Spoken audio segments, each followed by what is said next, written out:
Мэргэжлийн үдшийн амар амгалан айлтгын UBS телевизийн нэрийн удас нэвтрүүлгийн шинэ дугаарыг үзэгч та бүхэн хүлээн авч үзэх гэж байна.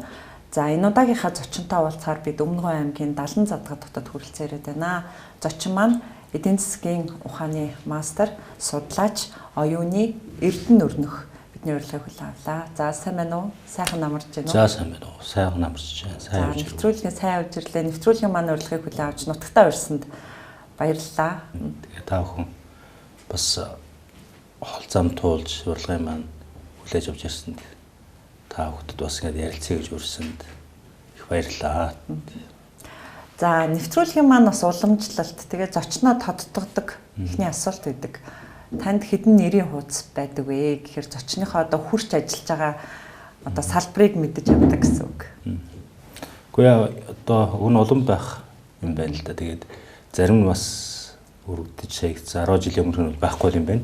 Тэгээ надад бол одоогоор ингээд 3 нэрийн хуудас л одоо байна гэл ингээд. Яг одоо хурц ажиллаж байгаа салбар гэсэн үг шүү дээ, тийм үү? Тий, яг хоо одоо би болохоор зэрэг нэг эхнийх нь бол одоо нэг боловсролын чиглэлд ялангуяа нөгөө сургуулийн хөтөлбөрийн бос гэж ярьдаг л да. Хичээлээс гадуур хөтөлбөрийн хүрээнд тэгээд энэ технологийн боловсролыг сайжруулах чиглэлээр сайн дурын ажлууд хийдэг. Одоо ч гэсэн хийж байгаа. Тэгээд тэрний одоо анх байгуулсан үеийн цахим гоо төрийн бас байгуулгын нэрээ утас байна. За нөгөөх нь бол 20 оноос одоо 23 оны 12 сар хүртэл 1 сар хүртэл одоо хийжсэн Өмнөгов аймгийн Садрын намын газрын хөгжлийн бодлогын хөрөнгө оруулалтын хэлцгээд Өмнөгов аймаг бол нэг улсын хэмжээнд бас одоо төсөө өөрөө бүрдүүлдэг цөөхөн аймагуудын нэг. Тэгээд миний өөрийн одоо мэргэжил болоод бас их цаг зарж байгаа салбар бол энэ хөгжлийн бодлого төлөвлөлтийн чиглэл байдгийн. Тэгээд энэ ажлыг яг нөгөө төрийн албанд тэгээд яг энэ орон нутгийн одоо аймгийн хэмжээний бодлого хөгжлийн бодлого төлөвлөлтийн асуудлыг хариуцж 3 жил ажилласан. За нөгөөх нь бол сүүлийнх нь одоо орчсон намын Улсын хурлд гарчсан намын бүлгийн ажлын албаны зөвлөх. Тэгээд яг энэ маань бол одоо орчсон намын гишүүн хүний хувьд одоо төрийн албанд ажиллаж хатвар татгалзсан байж байгаа сүүл сэргээсэн. Тэгээд энэ орчсон намын бас бодлого үзэл санаанд бол ойрхон байдаг учраас тэгээд энэ хүрээндээ бас улс төрийн хувьд багасаа оролцоотой байдаг юм да. Яг харахгүй бас таны насны хүний хурц ажиллах ёстой 3 чухал салбарын төлөөлөл нь л да. За бизнесийнх байна, төрийнх байна. За улс төрийн албан тушаалтай. За аль салбараас нь эхлэмээр вэ та яриагаа? Аль ажилласаа жишээлбэл. Гэхдээ яг одоо бид нар сайн дурын одоо ажил гэх юм уу? Одоо ч гэсэн хийгдэж байгаа боловсролын асуудлаас эхлэе ярих уу? За эндээс эхлэхээр таны өөрөө тань боловсролтой эхлээд танилцах зүйтэй байх тийм. Би эдийн засгийн мэргэжилтэй л хүн л дээ. Монголд хүмүүс эдийн засгийн сургууль дээр эдийн засгийн мастер тэгээд дараа нь Английн Йоркийн сургууль гэж байдаг. Тэнд бол Английн засгийн газрын тэтгэлгээс сурсан. Тэгээд тэнд эдийн засгийн шинжилгээ ухааны мастер авсан. Яг боловсролыг эрхэмлдэг үнэндээ бол цагаа зараасаа л гэж боддог юм хүмүүсийн нэг л дээ.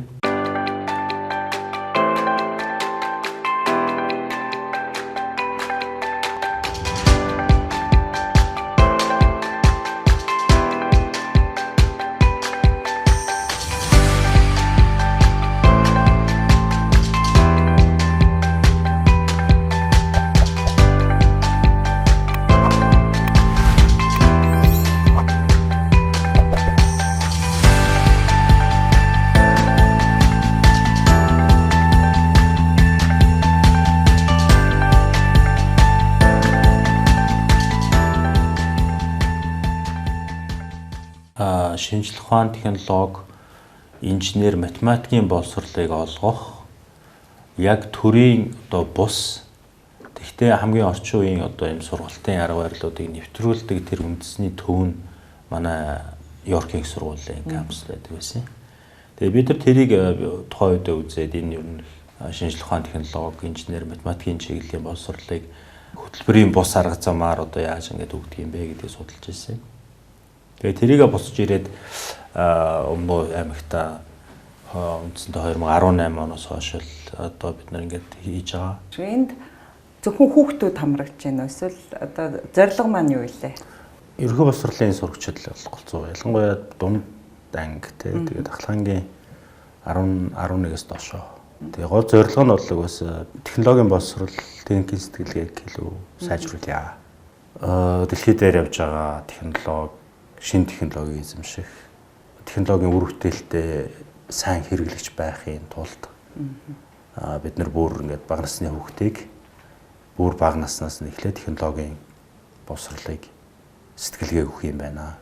Тэгээд дараагийн нэг одоо том хандлага бол юу болж байна гэхээр одоо ер нь бол 21-р зуун яг юуны зуун бэ? Математик, шинжлэх ухааны суурьтай мэдээллийн 90 юм байна гэж.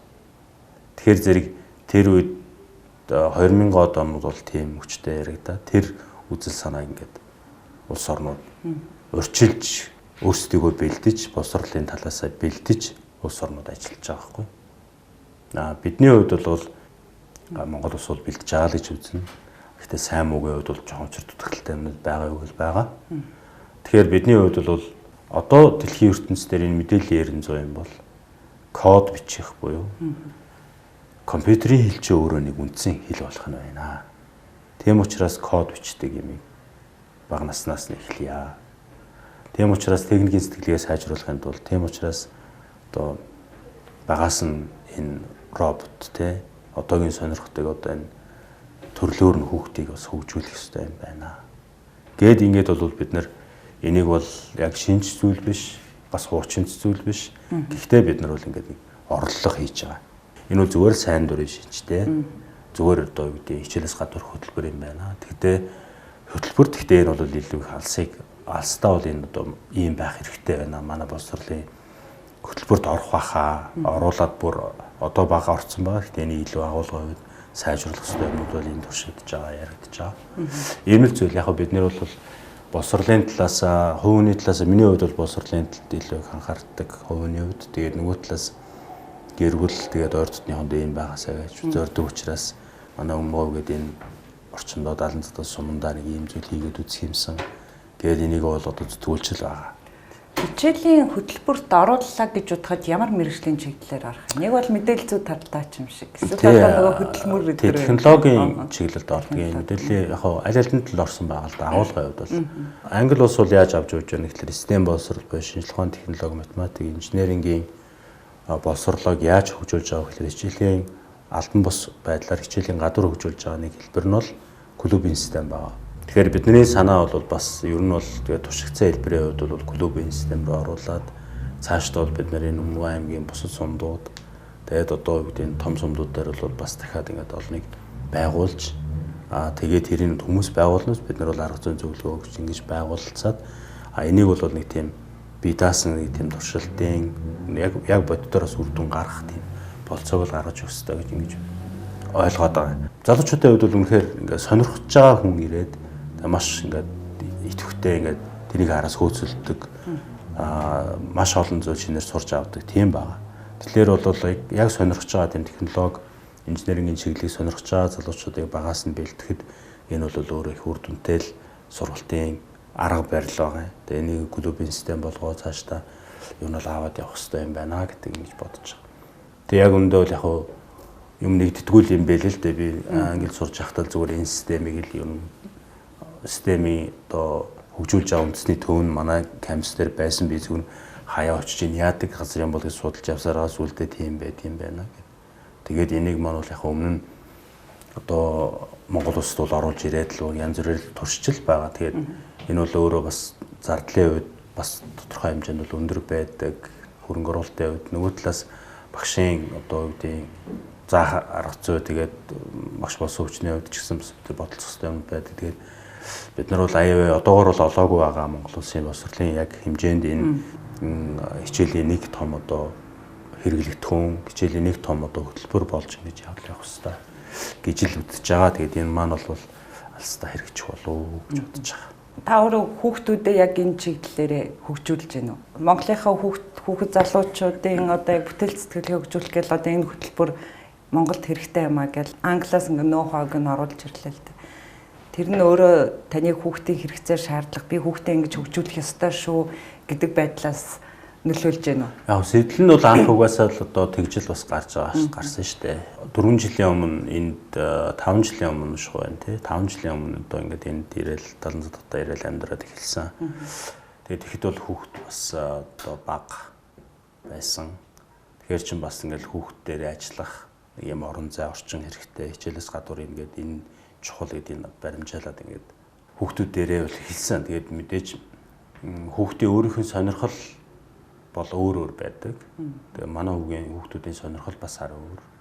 Шууд цэвэр технологийн хүмүүс биш. Тийм сонирхол багтай. Тэгтээ бол одоо ингээд охины маань сонгож байгаа мэрэгжил тэгээд хүүгийн маань одоо явж байгаа тэр байдлыг харахад бол ерөнхийдөө жоохон суурь нь бол угаасаа тавигдаад тэр суурь руугаа л явж байгаа. Үр дүнгээ өгсөн. Тэгээ хүүхдүүддээ бас зориулсан орчин хийх замаар тэгээ тэрний хүүхдүүдийн найзууд ангийнхан дээр ирээд байдаг тийм орчин госл ерөнхийдөө эхэлсэн байхгүй. Тэгээ яг хөтэ ерөнхийдөө ингээд боловсрол гэхэлэр дэндүү их ерөнхий яриа болчдөг. Зүгээр миний хувьд бол яаж оролцож байгаа вэ гэхлээр Өмнөгөө аймагт тухайлбал ингээд аваад үзэхээр математик, байгалийн ухааны одоо юу гэдэг ерөнхий боловсролын хүүхдүүд төгсөөд яэш өгж байгаа шүү дээ. Ерөнхий шалгалтын дээр бол англи хэл одоо математик, физик гэдэг ингээд энэ байгалийн ухаанууд болоод гадаад хэл бол жоохон тааруу өгч байна. Монгол хэл нийгмийн ухааны салбарууд нь бол өндөр өгч явж байгаа. Тэгээ энэ маань бол урт хугацаанд энэ тренд буюу одоо энэ чиг хандлага бол нэг үргэлжиж болохгүй. Яагаад гэвэл дэлхийн ертөнцид бол тэр чигтээ өөр хэв маяг руу шилжиж орж байна. Эдгээр дотоод тухайн улс үндэстнүүд өөрийн хэл соёл, өөрийн ялгарх онцлогоо хадгалахын зэрэгцээ хүн төрөлхтний нийтлэг ололт ба илүү дараагийн одоо ажлын байрууд, илүү шин одоо ололтууд бий болох салбаруудыг хөгжүүлж байна.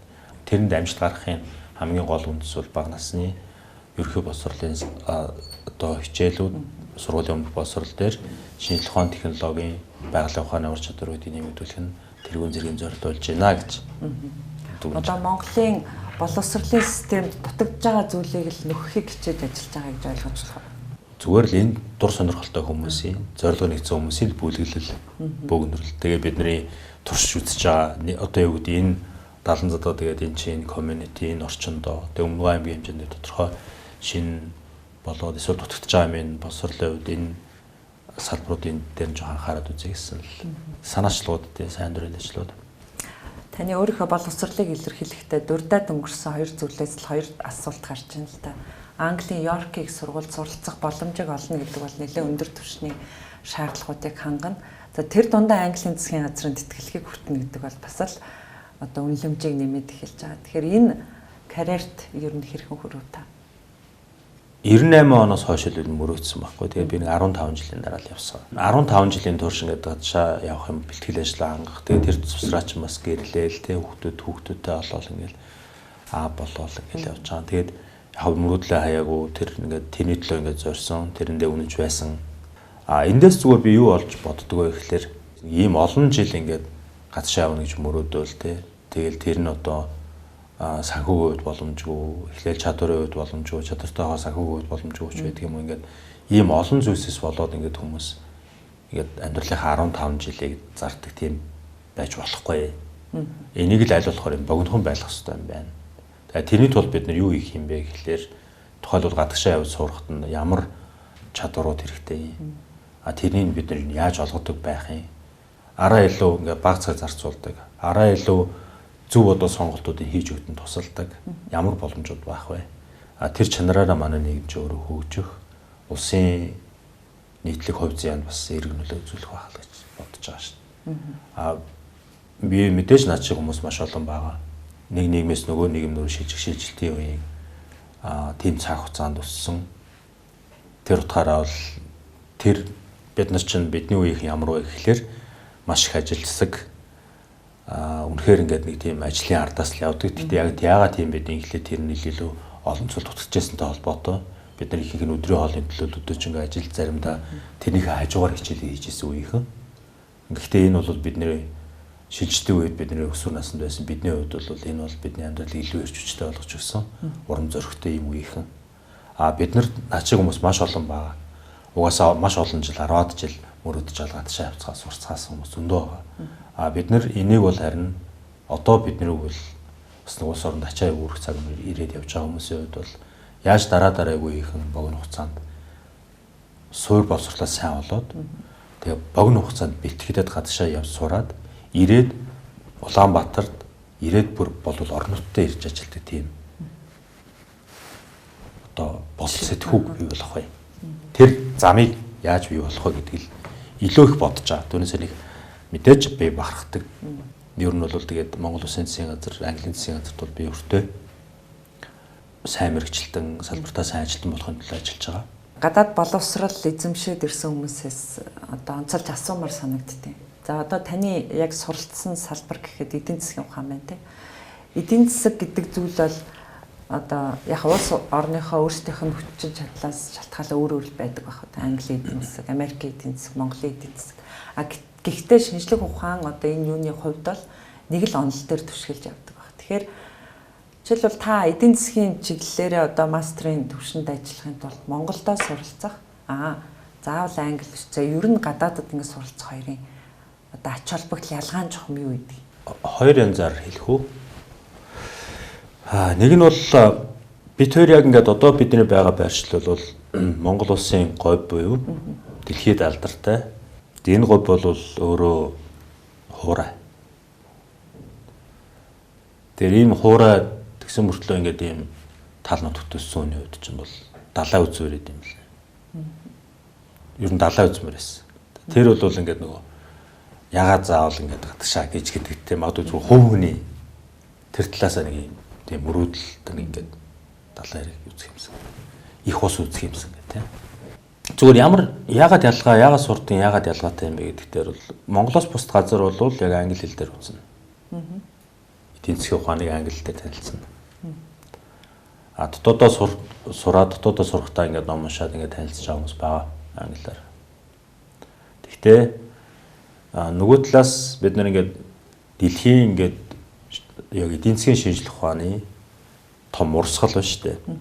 Одоо бүх ингээд мэдээлэл солилцдог урсгал одоо том нийгэмлэг байна шүү дээ.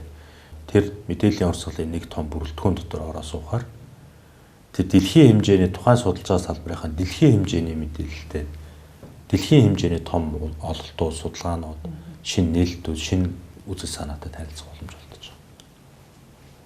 байгаа. Дотоодын их сургуулиуд бол би бүгдийн тийм биш гэж хэлэхгүй. Гэхдээ бол дотоодын их сургууль бол энэ дэлхийн ерөнхий ингээд энэ судлагдхууны тэр том уурхайтай холбогдож байгаа холбоо байдал сайнаарч муугаарч ялгаа байна.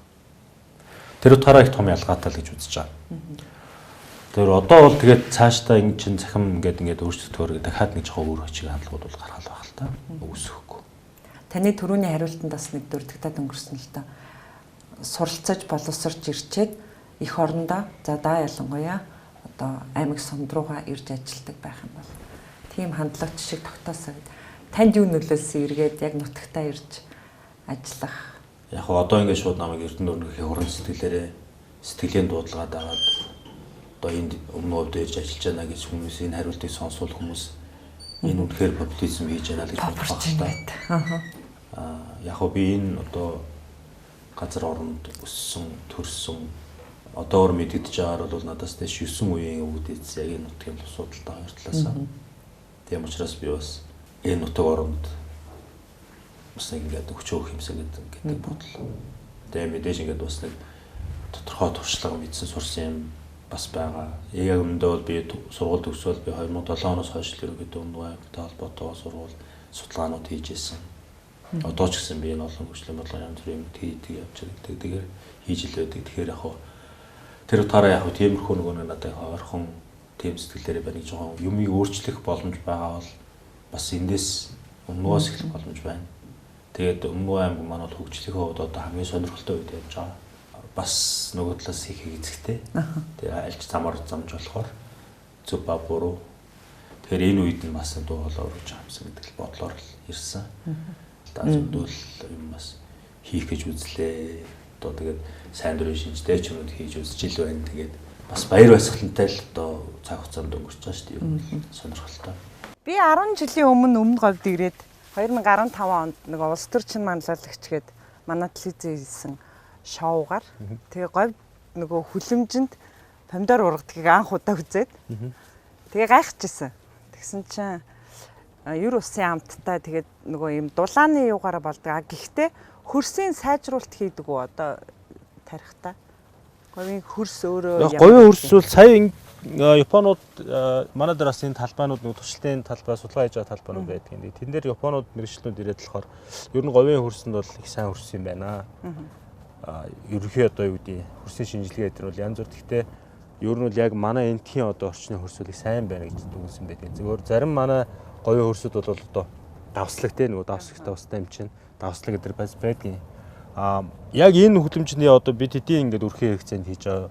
Бид нар бол яадаг вэ гэхээр хөлсөө босруулахдаа мэдээж ингээд яг өөрийнх нь хөрс байгаа. Дээр нь бид нар баг шиг одоо элсийн нөгөө ингээд салхинд туугдаад одоо хонгорлцсон хашааны ард ч юм уу эсвэл одоо байшингийн ард байдаг эсвэл их хэмжээгээр бол одоо бут сондууланд байгаа эсвэл шүү дээ. Тэр чинь өөрөө дотроо маш хэмжээний эрдэсүүд агуулгдсан. Дээрээс нь одоо малын өтөг бууцаа хийж байна. Тэгэл энэ хэдийгээ хойлол ер нь бол үндсэндээ хөрс. Тэгээд яг одоо энэ манай хүлэмжтэй говийн нөхцөл тарьж байгаа манай хүлэмжнийхэн бол нэг айхтар хөрсөө бордоод байдгүй юм шиг санагддаг шүү дээ. Тэ. Хүн болгол ер нь тарьж болох боломжтой юм байл шүү дээ. Зүгээр миний хувьд бол энийг хобби. Тэгээд нөгөө талаас одоо бас ингээд нэг газрыг эзэмших нэг юм суралцуул монголчууд. Тэгээ би ч ингээд газрын үр шимийг хүртэж тэ. Адгийн одоо би хин нэгэн одоо ямар нэгэн одоо математикийн мэрэгчлэлтэй, эдийн засгийн мэрэгчлэлтэй хин нэгэн бас хийж болохоор юм бол хийж болдгийм байх гэж харуулах гээд. Тэгээд нөгөө талаас болохоор бас 200 300 жилийн өмнө ингээ монголчууд дэлхийн нутгаар явж исэн ингээд хятадын хүмүүс эсвэл манж тэгээд тэр үеийн одоо төрийн төшмөлүүд ингээд Монголын тухай тэмдэглэхдээ монголчуудын газар эзэмшиж байгаа газар тариалан бол нохой наадам шиг юм байна. Тэгээд мохой өнгөр битсэн байдаг байхгүй. Тэгээ ер нь бид нар газар дээгүүрээ бол зүгээр нүүжил амьдардаг мал нь бэлчин тий. Тэгэхээр яг бид нар нөгөө бас ингээд Монгол одоо ингээд суурь иргэншил нөгөө талаас ингээд суурь иргэншил дотроо бид нар ч нэг утаагаа агуулгатай бас амьдрах хэрэгтэй шүү дээ тий. Тэгээ би тэр утгаараа л өөрийнхөө хобби болгож хөгжүүлж байгаа, зорж байгаа нэг юм нэг нь хэцүү байсан уу? Одоо анхны ургац өдөр амжилтгүй болсон уу? Яасан? Харин өнгөрсөн жил жоохон хэцүү л байсан. Энэ жилийн үед одоо дахиад үзчихэл байна. Өндөр 2 сор тарьж байгаа. Тарилаа энэ жил бас амжилттай гэж хэлж болох бах. Гэхдээ нөгөө мундаг амжилттай хүмүүсийн хайжууд бол минийх ч амжилт биш шүү дээ. Тэгээ би энэ жил бид нар хэд хэдэн нарийн ногоонууд тарьж үзсэн.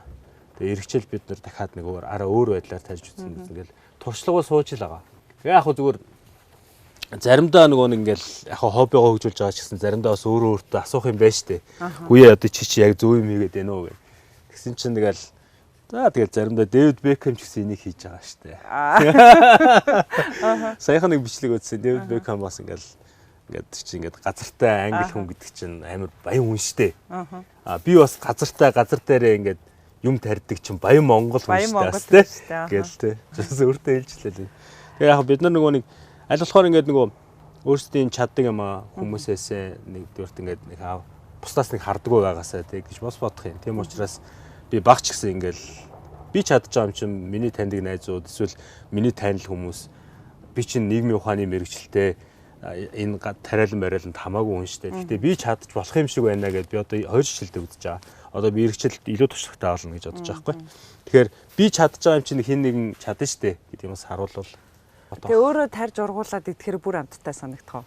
Тэгээ яг нөгөө одоо орчин үеийн нийгэм гэдэг чинь одоо орчин үеийн ч багтай. Ер нь ингээд технологи сайн хөгжөөд ирэхээр чинь бид нар өмнө нь ингээд боломжгүй байсан юмнууд ингээд боломжтой болж штэ.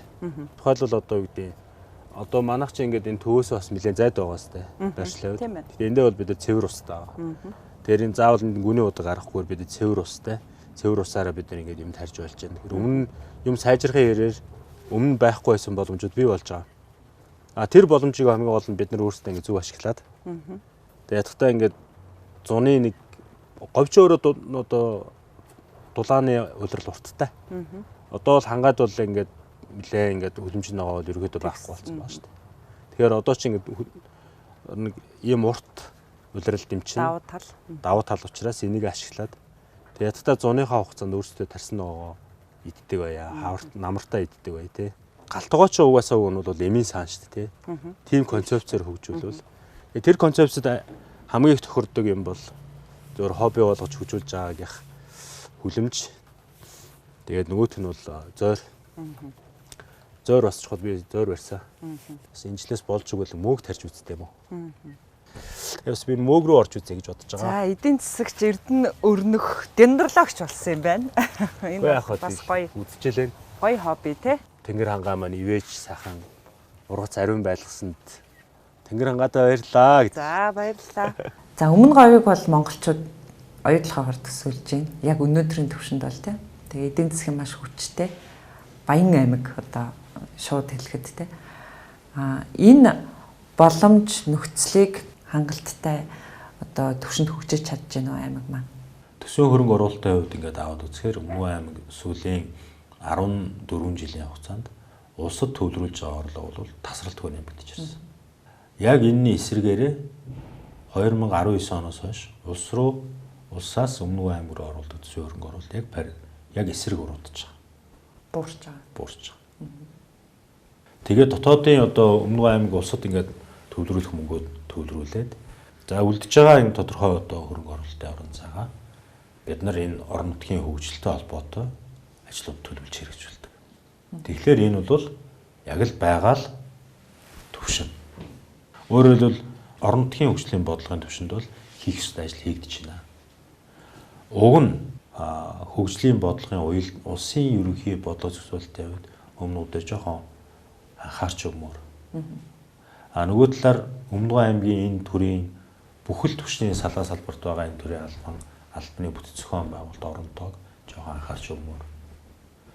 Энэ хоёр дээр анхаарч чадвал Өмнө аймаг бол энэ төрийн бодлого талаасаа бол хөгжлийг дахиад дараагийн түвшинд гаргаж болно. За энэ дээр мэдээж одоо хөгжлийн дараагийн нэг том оролцогч тал бол хувийн хвшил.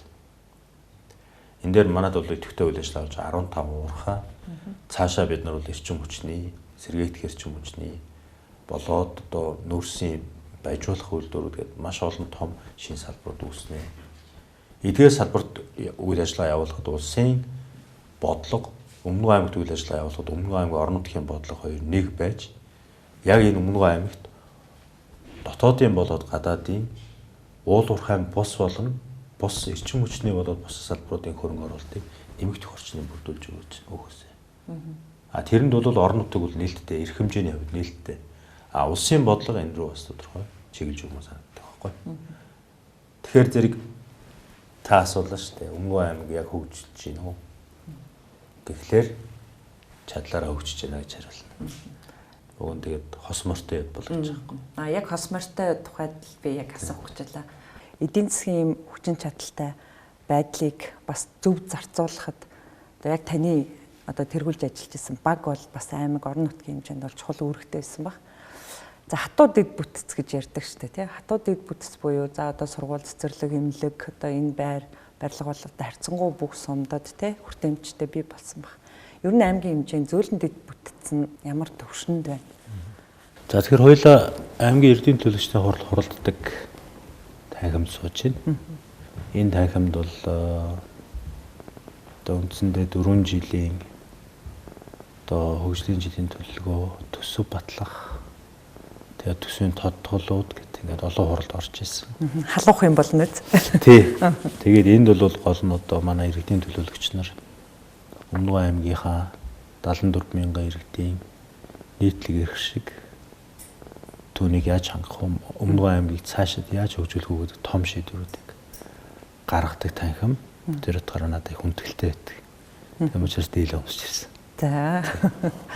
За таны асуултын тухайд бол ийм Өмнө аймгийн төрийн одоо бүх түвшинд одоо ингээд одоо сургууль, цэцэрлэг, тий төрийн одоо үйлчилгээ гэдэг ингээд энэ бүх албан тушаалтнууд бүх одоо ажилд ингээд хариуцж байгаа хүмүүсийн амьдрах одоо нөхцөлийг сайжруулах, авж байгаа цалинг нэмэгдүүлэх ямар боломжууд байна вэ гэдгийг тухайн үед одоо 2021-с одоо 23 онд аймгийн эрдэнэ төлөвчдийн хурал засаг дарга түүний тамгын газар бол авч хэрэгжүүлсэн байдгийг. Тэр утгаараа бол яг нутгийн дэм гэдэг ингээд хөтөлбөр хэрэгжижээ тий. За одоо ингээд энэ хөтөлбөрийг ингээд энэ тагмаас батлаад тэр хөтөлбөрийн хэрэгжилт бол бас цалин одоо боломжийн хэмжээнд орон нутгийн нөхцөл боломжийг ашиглаад орон нутгийн одоо төсвөөс цалин нэмсэн байна. Ингээд ирэхээр зэрэг одоо ажиллаж байгаа хүмүүсийн урам зориг, итгэл за тэгээд одоо амьдрах орчин энэ болгон сайжирсан. Нөгөө талаас бол дутагдaltaй байсан одоо багш эмч одоо болсон хүчний дутагдал гэх юм уу албануугаар хэлвэл энэ маань бол эргэж нөхөгдсөн баг. Тэгээ цаашдаа бол бид нь бол уул уурхаас хамааралгүй байх нэг том алхам бол боловсролын салбар юм байна. Шинжлэх ухааны технологи, инновацийн салбар юм байна. Судалгаа суурьтай, судалгааны одоо төвүүд байгуулах явдал юм байна гэж үзвэл бүрэн ажил бол дуусаагүй. Бүтээн байгуулалт дэд үтц одоо юу гэдэг нь хатууд дэд үтц гэх юм уу те. Энэ дэр бүрэн одоо асуудал шийдэгдсэн гэж бол үзэхгүй. Нөгөө талаас уян дэд үтц буюу одоо хүмүүс тэмд ажиллаж байгаа хүмүүс тэгээд энэ одоо авч явж байгаа тэр одоо байгууллагын менежмент, соёл, хүмүүсийн одоо чадамж тий хүмүүс өөрөөсөө өгж орон зай цаг хугацааг нь өгж чадж гэнэ үү гэд ингээ харахаар бид нар бас хийсэн ажил байна. Цаашдаа их юм бол Өмнөг аймгийн өөрөө төр тосны байгууллага болон төрийн захиргааны байгууллага байна л гэж бодож байна. Төлөвлөлтийн дагуу хөрөнгө оруулалт хийгдэнэ гэхээр тэр төлөвлөлт маань дутуу байгаа зүйлийг иргэдээсээ бас сонсох хэрэгтэй тийм иргэд яг юу хүсэж байна гэдгийг. Тэгээ тэрийг хамгийн тодорхой болгох байгууллага бол уулын иргэдийн төлөөлөгчдийн хурал яг тэр чиглэлээр ажиллаж чаддаг. Тэр одоо чадж гин үү чадахгүй байна уу гэдэг асуудал бол чухал. Гэхдээ энэний цаана бол ер нь Монголын нийт ард түмний сонгуул өгдөг ухамсартай сонгогч олны ухамсарын асуудал байна. Тэр сонгож байгаа иргэд чинь танаас бас та ямар бодлогод оролцож байгаа юм бэ? Та ямар бодлого шийдвэр гаргаж байна вэ? Энэ одоо асуудлыг ингэж шийдмээр байна. Манайд одоо ийм ногоон байгууламж хэрэгтэй байна гэж нэг хэлж болж байна. Нөгөө талаас яг цаг тухай бүрд ингээд хийж байгаа ажлууд дээр оролцоод эсвэл тухайн жилийн төлөвлөгөө болгон дээр иргэд өөрсдөө саналыг өгдөг. Саналыг өгөхийн төлөө байдаг, оролцохын төлөө байдаг байна. Нөгөө талдаа болохоор төрийн байгууллага бодлого шийдвэртээ иргэдийг оролцуулдаг соёл, сэтгэлгээ, төлөвлөлт зохион байгуулалт бол дутагдж байгааг бол дутагдж байгаа. Иргэд нэг хүнийг сонгоо явуулчихж байгаа. Тэр хүн тодорхой хугацааны дараа 4 жилийн дараа мэдгүй жилд нэг удаа 2 удаа иргэд тайлангаа тавиад тэгээд 4 жилийн дараа дахиад сонгуул болдог юм л тогтолцоод явж байна. Нөгөө талаас иргэд бол тэр хүний ардаас та ямар шийдвэрт оролцоо яав гэдэг асуудлаа тавьж байгаа байдал сул. Нөгөө талаас төлөөлөгч нар маань бодлого тодорхойлж хэрэгжүүлж байгаа талч гэсэн энэ нэг хойр ганцаар л ирлээ. Нөгөө 3 дахь тал ус иргэний нийгэм байгууллагууд бүр дуу хоолой суулуулад.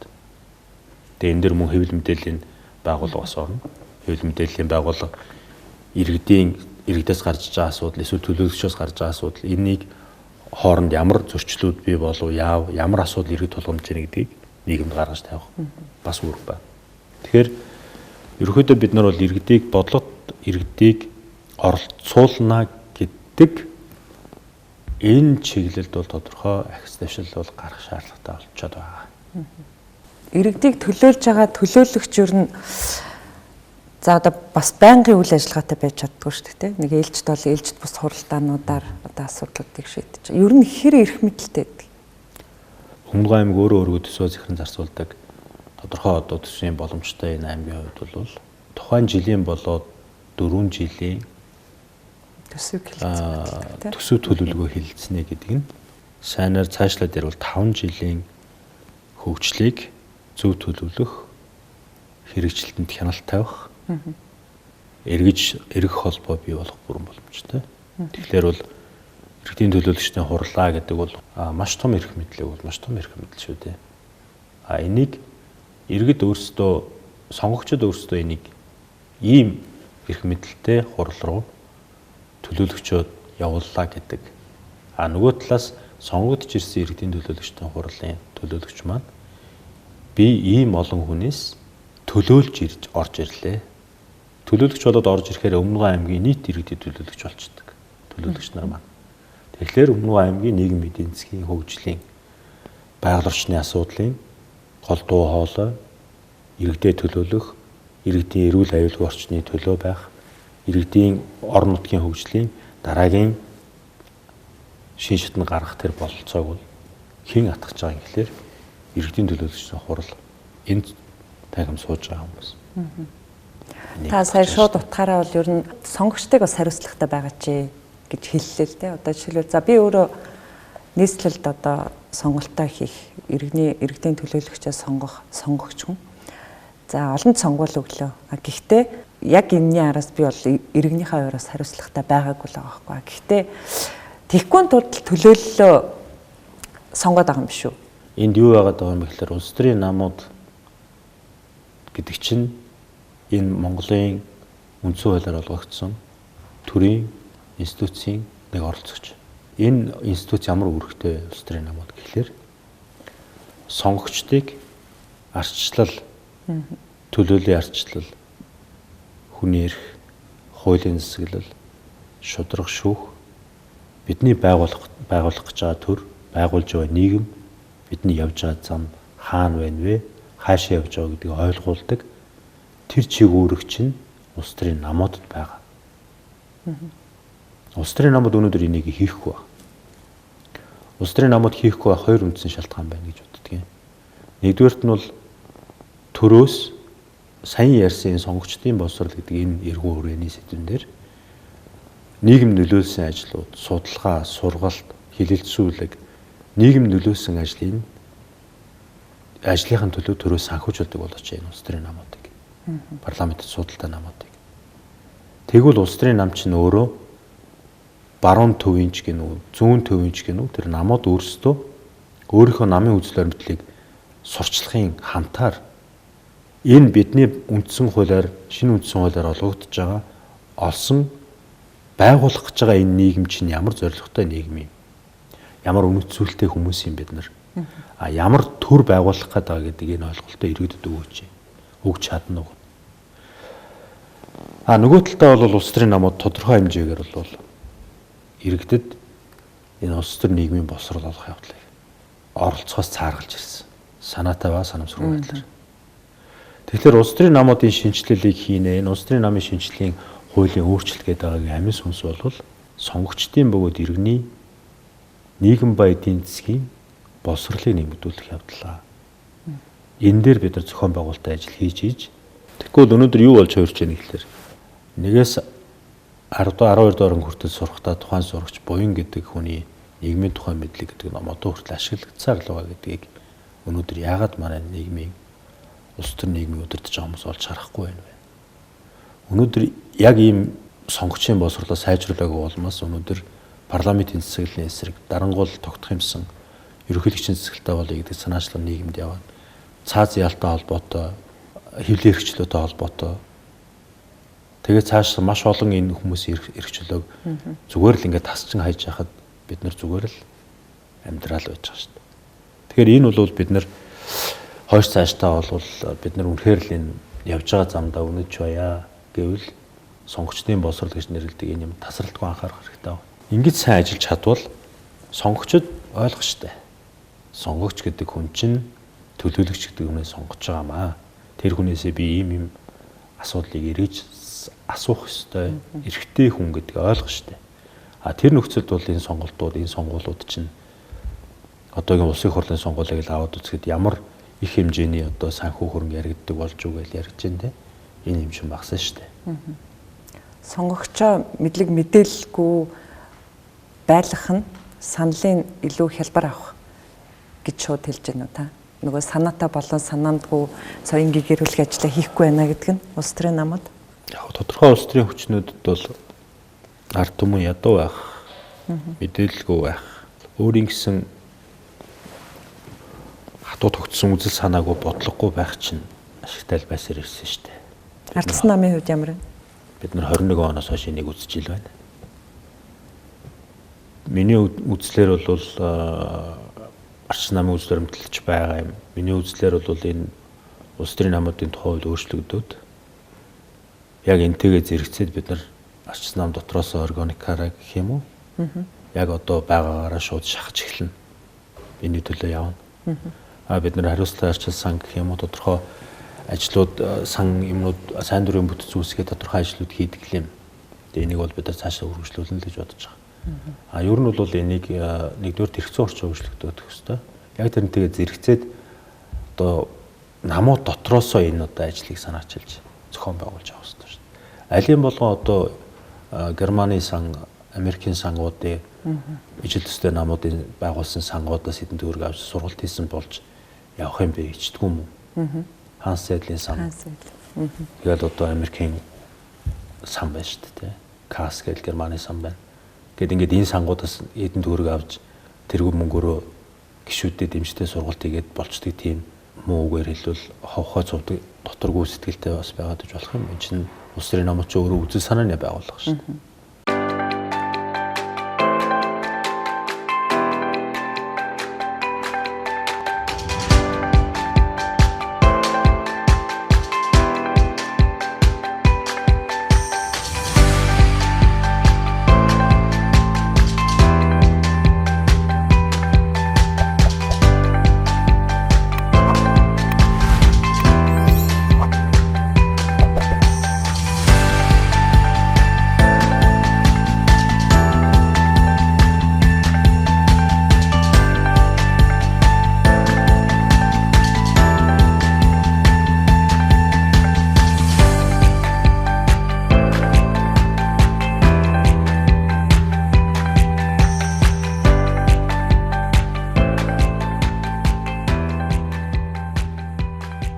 Та өнөөдөр шавхагддаг баялгаас олж байгаа орлогоо өнөөдрийн байгаа хэрэгцээнүүдэд жоохон дараад ирээдүйд үл шавхагдах ямар нэгэн салбарыг босгож ирэхийн төлөө тэр мөнгөө хийж чадах уу?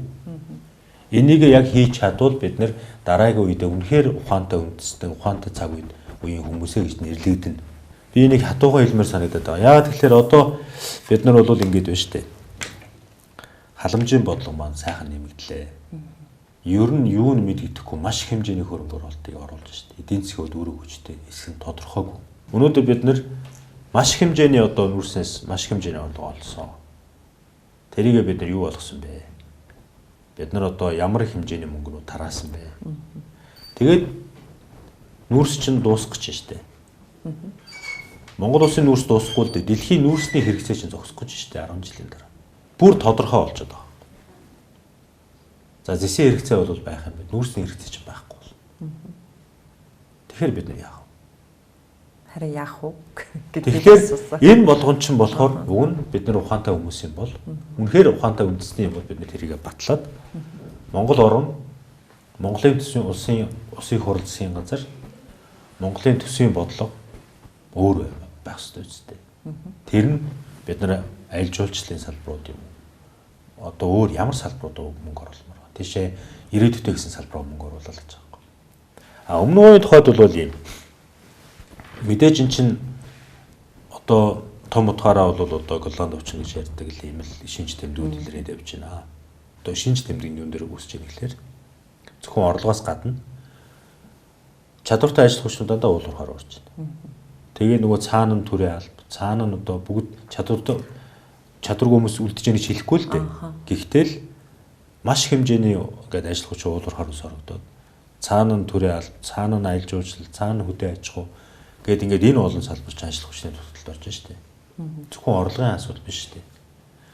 Тэгэхээр энийг бид нар яаж шийдэх вэ гэхээр одоо тухайлбал Өмнөг аймагт бол юм л бодлого байна. За бидний дараагийн том барих салбарууд бол уулуурхаас гадна за босруулах үйлдвэрүүд юм байна. Уулуурхаан салбартаа зарим уйлдж байгаа. Өөрөөр хэлбэл худалдаа авч нь уулуурхаа дээр байгаа. Тэгвэл тэрийг нийлүүлээд бид нар эндээ үйлдвэр босруулах үйлдвэр байгуулна гэдэг нь шууд хятадаас оруулж ирсэнээс бас эндээ босруулах үйлдвэрүүд байгуулагдвал энд бас тэгээд өртөг нэмэгдээ орон зүйн гэх юм байна. За нөгөөх нь бол аялал жуулчлалын салбар. За бид нар одоо ингээд уулуурхаас ингээд тодорхой ингээд одоо татвараар ингээд маш хэмжээний мөнгө орж ирлээ, тодорхой мөнгө орж иж байна. Энийг бид нар цаашдаа одоо бол бид нар 70-д олон улсын сонгоцны буудал барих. За 70-д одоос хойшоо харин одоо 12 чиглэлийн бусад хэлхийн авц замыг орон нутгийн хэмжээнд одоо тухайлбал Өмнөг аймгийн нутаг дэвсгэр дээр авц замыг бид нар барьж байгуулах. За ингээд аялал жуулчлалын одоо томоохон зорих газруудыг бид нар авц замаар холбох. Өөрөөр хэлбэл эн чинь ингээд аялал жуулчлалын салбарыг дэд бүтцийг хөгжүүлж өгөх.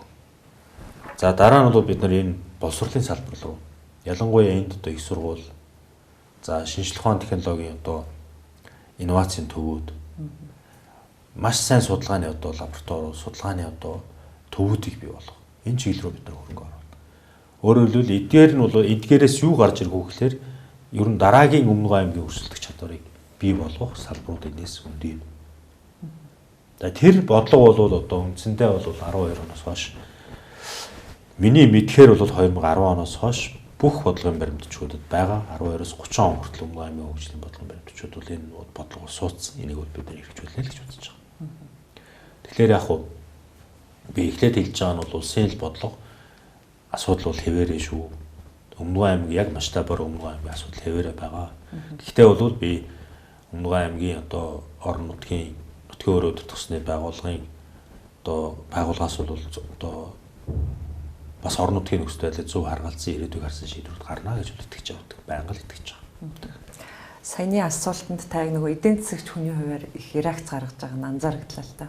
Нийгмийн халамжинд ингээ үр ашиггүй те ингээл тараан байршуулад ингээ байж байгаа маань өөрөө нөгөө улсынхаа эдийн засгийг хөгжүүлэе гэдэг бодлогын эсрэг яваад байна. Тэгэхээр энэ нөгөө л улс төрийн намуудын нийгэмдээ санал болгож байгаа мөрийн хөтөлбөр те өөрсдөө илэрхийлж байгаа тэр үзэл баримтлалд тусаад байгаа л да. Та өөрөө бас ардсан намын улсыг хурлдах бүлгийн зөвлөх тэгээд ардсан намын бас сүүлийн үеийн сонгуулиудын мөрийн хөтөлбөрийн боловсруулалтын дээр ажилласан хүний хувьд манай намууд мөрийн хөтөлбөр за үзэл баримтлал нь бараг ялгаагүй юм шиг болцсон гэдэг шүүмжүүд их байгаа шүү дээ. Одоо жишээлбэл за яг өнөөдөр бид нар шүүмжлээд байгаа энэ нийгмийн халамж хэтэрлээ гэдгийг эхлэх бол ардсан нам хүүхдийн 10,000-аараа тавьсан гэж боддог шүү дээ ер нь.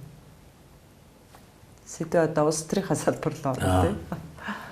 Уу яг хөө энд бол хоёр асуудлыг бас нэг хоёр тийш нь харуулж үзмээр юм шиг санагдаж байгаа. Нэгдүгээрт нь бол улс төрийн намуудын одоо үзэл баримтлалд үнэт зүйлд дүрмэнд мөрийн хөтөлбөрүүдэд тухайн цаг үеийн одоо тусгал бол тусгатаад идэг. Нийгмийн шаардлага болсон. Нийгмийн шаардлага болоод байдаг. Цаг үеийнхээ тусгал нь болоод байдаг тал байдаг. Тэрнийг бол үгүйсэхгүй. Ерөнхийд нөгөө нэг хэсэг нь бол ер нь манай нам бол ганхахгүй одоо төрийн оролцоог эдийн засгт оролцоог багасгана. Татварыг их байна, бага байлгана. Төрийн өмчт компаниудыг бууруулна, төрийн өмчт компани байж болно. Улсын төсвийн хөрөнгө оруулалтыг нэмэгдүүлнэ. Улсын төсвийн хөрөнгө оруулалтыг хувийн хвшил хийж болох салбарт оруулна, оруулахгүй. Засгийн газрын бүтц оронтойг олон байлгана, цөөн байлгана гэх мэтчлэнгээр маш олон асуудалд бол намайг ялгаатай шүү дээ. Мэдээж улс төрийн нөгөө талаас миний тэрэн төрний эхэлдэг нь бол улс төрийн намуудад бол цаг үеийн тусгал болж нийгмийнхээ тусгал болоод тодорхой амлалтууд амлсан тэр хэрэгцсэн юм байдаг байх. Энээс бол үнэхээр одоо залхаж байгаа хүмүүс зөндөө байгаа шүү дээ. Манай хувийн хвшлийнхэн байна. Ер нь зүгээр одоо янз бүрийн одоо ажлуудад ажиллаж байгаа хүмүүстэй ярилцахад бол ер нь нийгмийн халамжийн автогаас юмас бол залхаж байгаа шүү дээ. Тэгээ энийг бол өөрчлөгдөх байх. Өөрчлөх гэхээр ирэх барьж байгаа нам улс төрийн оноо алдчих гэдэг юм шиг байна. Тэгэхээр тэрийг яаж өөрчлөх вэ? Гэхдээ энэ ч уг нь бол их л тодорхой юм байдаг шүү дээ. Ялангуяа одоо улсын төрийн жолоог атгах байгаа хүн бол өөртөө ирэх эрсдэл өөрийнхөө албан тушаалтын ирэх эрсдлийг бол дааж л зөв шийдвэр гаргах шүү дээ. Ийм л зарчим үйлчилсээр ирсэн шүү дээ Монголын төрд. Энийг л бид нар биений хувьд бол төрийн түвшинээс шаарддаг. Шаарсаач байх бол. Одоо бие юу? Цаг хугацаа харуулна үстэй. 24 оны сонгуулиуд бүсчилсэн хөгжлийн үзэл баримтлалын өрөөнд явагдлаа. Улсын хурл тэр хэрээрээ одоо ард түмний бүх бүлгийн төлөөллүүд бол орж чадлаа. За заавал одоо сайн хуульч байх ёстой гэх шаардлага бол тэнд тавихгүй байна. Иргэдийн уралд юу нь ямар байх ёстой? Та иргэдийн урлаар өөрөө төсөв бодлого хилцүүлдэг байсан хүний хувьд таны тайлбарлаж байгаа одоо төлөвлөлт хөрөнгө оруулалт ач холбогдолыг танилцуулахад иргэдийн төлөөлөгчд маань мэдээллийн төлөөлөгчд нь өөрсдөө ямар. Ер нь иргэдийн уралд хэн сонгох тустай?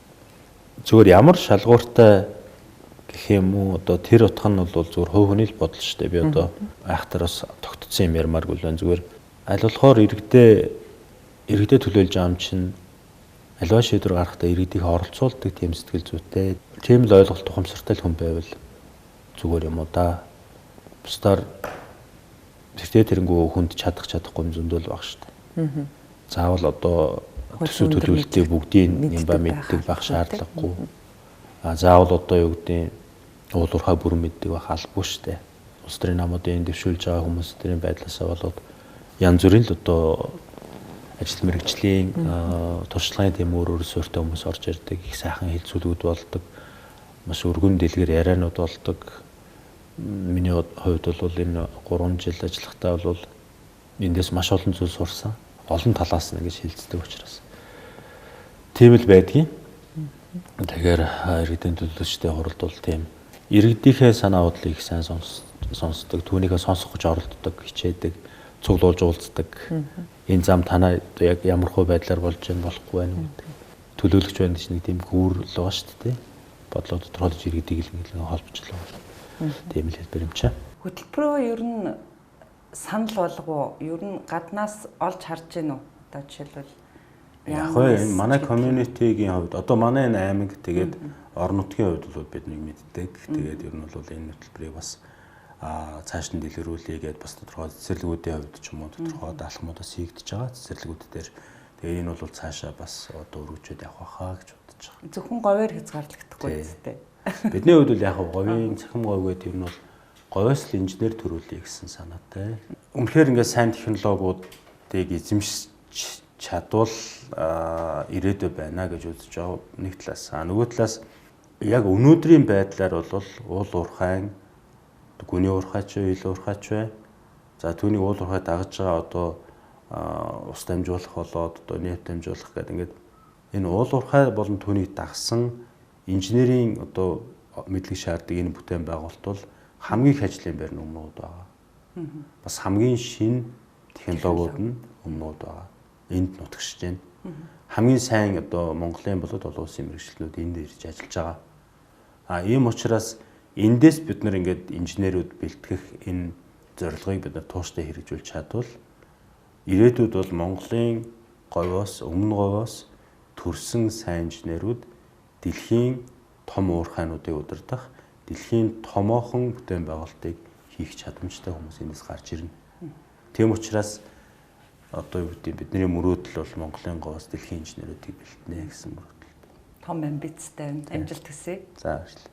Та ардсан намын өөрчлөлт те одоо зүйлд нэлээд бас цаг хугацаа оруулж ажиллаж чадсан үний яг өнөөдрийн ардсан намын имиж те одоо нийгэм хүсэн хүлээж байгаа зүйлтэйгээ нийцэж ажиллаж чадчихна гэж үздэг. Ардсан нам дотор бол одоо ч бай зүгээр өмнөх ардсан намын удирдлууд ч бай ер нь бол ардсан намд өөрт нь бол авах юм байдаг. За хаях юм байдаг. Байгаа л тэр. Байгаан зодон зохион гуниг харамсал тэгэл инээж өхрөөдөл эсвэл гуниглал бүх юм л байгаа шүү дээ бидний юм биел. Бид нар бол яг сайн одоо тийм институт гэдэг буюу нэг тийм байгууллагыг л байгуулах гэдэг юм шүү дээ. Тэрийг одоо дорж өдөртнүүд ондог өдөртнүүдийн одоо ялгаа багтаагаар хувь хүмүүс болоод бүлэг хүмүүсийн эрх шиг давсан тийм л институцийг л байгуулах гэдэг юм шүү дээ. Тэгээ ийм байгууллагад бол Америкч нэг 300 орчим жил зарсан юм байна. Англи бол бас нэг 400 жил зарсан юм байна. Тэгээ бид яг нь 30 жил явж штт. Бид нар угаасаа зөндөө юм туулна уу? Ганц хүний эрх шиг дийлэхгүй ч цаг хугацаа байж л байх бах. Олон хүмүүсийн эрх шиг, тодорхой бүлгийн эрх шиг хангах гад нөгөөдөл нь айлдан дагалдаад явах цаг хугацаа байхаа л байх. Нийтээр усын эрх шиг бодоод тодорхой юм дээр зогсож чаддаг маш сайн зохион байгуулагдсан цаг хугацаанд үеийнхэн гарч ирээд энэ намыг бас яг тэр ганхшгүй том институт болгож зогсоох бат сүрүүдийг бий болгоод багны нүрүүд явах цаг хугацаач бий. Ардсан намаа бол ах нэг юм байгаасаа гэж жоохон гүнгэлдэг. Тийм учраас тэрийг ярьж хөөрдөг. Заримдаа дуу хоолой өргөдөг. Тийм л юм шүү дээ. Ер нь нөгөө бэдсад, гэрээдсад төрөөдс гэдэг үг бол яг ингээд нөгөө улс төрийн тодорхой төвшөнд хүрч байгаа хүмүүсийн зорилго карьерийг харахаар яг л тийм л энэ үгэнд л хурангуулал хийцэн л байдаг л та. Тэгээ түрүүн тавс харалтандаа дурдлаа шүү дээ. Одоо өөрийнхөө мэдэж чадж байгаа зүйлийг орон нутгийнхаа хөгжлийн төлөө, улс орныхоо төлөө зарцуулъя гэхээр заавал ер нь ингээ улс төрийн намаар дамжиж л одоо тодорхой бодлого хэрэгжүүлэх боломж гарах юм аа гэдгээс яг л тийм сонголтоор та улс төрд орсон уу? Одоо бидний тоглоомын дүрм чинь тийм ч. Тэгээд уг нь би бас яагаад тэрийг хүндсэн бэ гэхлээр юм шүү. Би аль нэг намын гишүүн тэрийг тутгаараач биш. Зорж байгаа одоо судалсан салбартаа зорж байгаа шинжилгээ өөрчлөлтөө хийгээд орж иж байгаа хүнд Монголын төр ямар нэгэн утгаар бол нээлттэй том хаалга баймаар. Хаалга нээлттэй баймаар. Тэр утгаараа бол юу гэсэн үг вэ гэхлээр нам харгалцахгүйгээр энэ төрийн албанд, нам харгалцахгүйгээр энэ төрийн өндөр албан тушаалууд дээр чадвартай хүмүүсийг сонгож тохон томилж чаддаг байвал энэ Монголд хэрэгтэй. Би тэр утгаар нь хэлсэн төрөний яриа бол. Би нэг намын сонгож байгаадаа бол тэр чинь би нэг л олонлог нь байхгүй. Уг нь бол энэ хоёр олонлог нийлээд энэ дотроосоо сайн хүмүүсээ томилж чаддаг бол их сайн. Би тэр утгаар нь л хэлсэн. Тэгээд яг хоо би аль нэг намд орно гэж урайлмаар гоо. Заавал тэр намд орооч гэмээр гоо. Гэхдээ одоо үнэхээр ингээд тоглоомын дүрмний юм чинь. Үнэхээр ингээд улсад бас нэг хэрэгтэй тийм том салбаруудаар хэрэгтэй одоо том жижиг ялгаагүй шүү дээ. Хэрэгтэй л одоо улсад л нийтэд л тустай юм хий гэж бодож байгаа бол бас нэг тэр сонголтуудаа сонгоо тэгээд эртхэн шиг одоо бодлогоо танилцуулаад ийм бодлого хэрэгжүүлнэ гэдэг. Хүмүүс залуучууд маань хойд үеийнхэн маань манай одоо идэр үеийнхэн ахмад үеийнхэн гэдэг ер нь ялгаагүй одоо нэг улсаа бодоод өөрийнхөө одоо хүч хөрөх юм бол өргөсөн дээ шүү дээ. Тэгээд тэрний тулд одоо бүгд улсын асуудалд онцгойл анхаарч орохгүй юу да бүгдээрээ гэж уриалах гэдэг байхгүй. Дотор нь оролцоод өнөөдөр бид нар шантарч болно, өнөөдөр цөөн байж болно.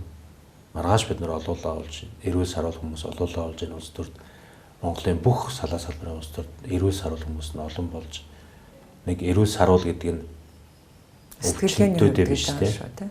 Нэг жоохон юм ойлгодог тийм. Нэг жоохон юм уншдаг. Сэтгэлгээ тийм. Жоохон мэдээлэлээ босруулж чаддаг тийм. Нэг тийм хүмүүс жоохон гэдэг нэг юу лээ гэж бодож сэтгэдэг юм. Нэг тэр ашигыг хангаж чаддаг. Тэг чааш шуул багтаа хүмүүс нь орж ирэхгүй да. Тэр утгаар хэлчих. Тэгээд энэ бол ингээд төлөвшгүй хаа гэж бодож байна. За маш их баярлалаа. Тэгээд нэвтрүүлгийн маань урилгыг хүлээн авч бас өөрийн хурц ажиллаж байгаа олон талбарын тухай үзэл бодлоо хуваалцсан танд баярлалаа. Ажлын амжилт хүсье. За баярлалаа.